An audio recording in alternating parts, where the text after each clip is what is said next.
Hi hello welcome to my channel మై సెల్ఫ్ సుప్రవీణ. అందరూ ఎలా ఉన్నారు?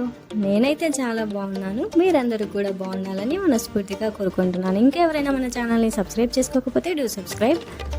సమ్మర్ సీజన్ అనగానే మనకు చాలా థింగ్స్ గుర్తొస్తాయి. అందులో ఈ వడియాలు అనేది ఒక స్పెషల్ రోలే ప్లే చేస్తుంది. సో ఈరోజు మన బ్లాగ్ కూడా బియ్యం పిండితో వడియాలు మేము ఎలా పెట్టుకుంటాం అనే దాని గురించి. సో చూసేద్దాం రండి. మేమైతే ఇక్కడ ఒక పెద్ద సర్వ తీసుకొని దాంట్లో వాటర్ ఫిల్ చేసి పొయ్యి మీద అయితే పెట్టేసామన్నమాట. ఈ వాటర్ కూడా కరెక్ట్ క్వాంటిటీలో పెట్టుకోవాలి. అంటే మనం ఇప్పుడు 1 గ్లాస్ రైస్ ఫ్లోర్ తీసుకున్నాము అంటే దానికి 4 టైమ్స్ ఎక్కువ వాటర్ అనేది ఫిల్ చేసి పెట్టుకోవాలన్నమాట. సో అందులోనే మనం తగినంత ఉప్పు, సోడా పొడి వేసుకొని పొయ్యి మీద మంట పెట్టుకోవాలి. ఒక పక్కన నీళ్లు వేడి చేసుకుంటూనే ఇంకొక పక్కన మనం ఈ బియ్యం పిండి అనేది ప్రిపేర్ చేసి పెట్టుకోవాలి అన్నమాట. ఈ బియ్యం పిండి అనేది ఎట్లా చేసుకోవాలని అంటే మనం ముందు రోజే బియ్యాన్ని కడిగి ఆరబెట్టి జున్నాడించుకోవాలన్నమాట. ఆ పౌడర్ని మనం ఇప్పుడు కొలతలతో తీసుకొని వాటికి మనం డౌట్ ఉంటే జల్లించుకోవచ్చు, లేదు అని అంటే డైరెక్ట్గానే వేసి ఇట్లా వాటర్ పోసి మనం వాటిని మిక్స్ చేసుకోవాలన్నమాట.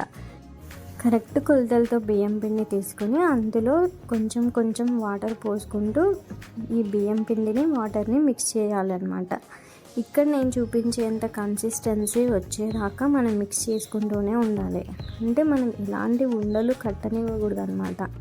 ఏమైనా ఉండల్లాగా అనిపిస్తే మన చేత్తోనే నలిపేసి వాటిని ఈ రైస్ ఫ్లోర్ని వాటర్ని బాగా మిక్స్ చేసుకొని ఈ కన్సిస్టెన్సీ అనేది మనకు చాలా పల్చగా రావాలన్నమాట. ఇలా మనం వాటర్ పోసుకుంటూ మిక్స్ చేస్తూ ఉంటే అది కన్సిస్టెన్సీ పల్చగా వస్తుంది. సో అలా వచ్చిన తర్వాత మనం ఇలా మిక్సింగ్ అనేది ఆఫ్ చేసి మనం నెక్స్ట్ ప్రొసీజర్కి వెళ్ళిపోవచ్చు అనమాట. ఇప్పుడు మీరు ఇక్కడ కన్సిస్టెన్సీని బాగా గమనించండి, చాలా పల్చగా కనిపిస్తుంది కదా. సో ఈ మిక్సప్ని తీసుకొని వెళ్ళి మనం వేడి చేసుకున్న వాటర్లో వేసుకొని తెడ్డు కట్టెతో కలుపుతూ ఉండాలన్నమాట. ఇలా వేడి చేసుకుంటూ ఈ మిశ్రమాన్ని మధ్య మధ్యలో కలుపుకుంటూ ఉంటే మనం వేసిన బియ్యం పిండి ఏదైతే ఉందో అది ఉడుకుతూ ఉండే కొద్దీ మనకి ఈ మిశ్రమం అనేది కొంచెం కొంచెం గట్టిగా తయారవుతుంది అనమాట. అలా ఈ మిశ్రమం గట్టి పడే కొద్దీ మనం చెక్ చేసుకుంటూ ఉండాలన్నమాట దాని కన్సిస్టెన్సీని. సో అలా చెక్ చేసుకుంటూ మనకు మరీ లూజ్గా కాకుండా మరీ గట్టిగా కూడా కాకుండా మనకి వడియాలు పెట్టుకోవడానికి వీలుగా ఉండేంత కన్సిస్టెన్సీ వచ్చేంత వరకు ఉడికించుకొని మనం దింపేసుకొని వడియాలు పెట్టుకోవాలి. మనం ఇక్కడ చూడొచ్చు అన్నమాట, తెడ్డు కట్టెతో మనం ఆ పిండిని తీసుకొని ఇలా అంటుంటే అది ఇంకా కొంచెం పల్చగానే కనిపిస్తూ ఉంది. సో మనం ఇంకా వేడి చేసుకోవాలన్నమాట. బియ్యం పిండి ఉడికే కొద్దీ మనకి ఆటోమేటిక్గా ఈ మిశ్రమం అనేది గట్టిగా అయిపోతుంది అనమాట. సో ఇప్పుడు గట్టిగా అయిపోయింది, మీరు కూడా చూడొచ్చు. ఇంకా దించేసుకొని వడియాలు పెట్టేసుకోవడమే అన్నమాట.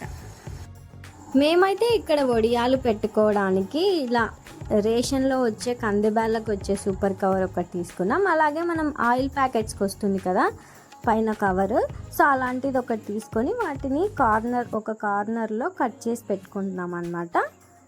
సో మనం పిండి ఫిలప్ చేసుకోవడానికి ఒక సైడ్ మొత్తం కట్ చేసుకోవాలి. ఆపోజిట్ సైడ్లో ఒక కార్నర్కి ఒక హోల్ పెట్టుకోవాలన్నమాట. బేసిక్గా మనం కారాలు చేసుకుంటాం కదా, ఆ చిట్లతో కూడా వడియాలు పెట్టుకుంటారనమాట. సో మాకు ఈ ప్రాసెస్ ఈజీ ఉంటుందని మేము ఈ ప్రాసెస్ని చూస్ చేసుకున్నాము.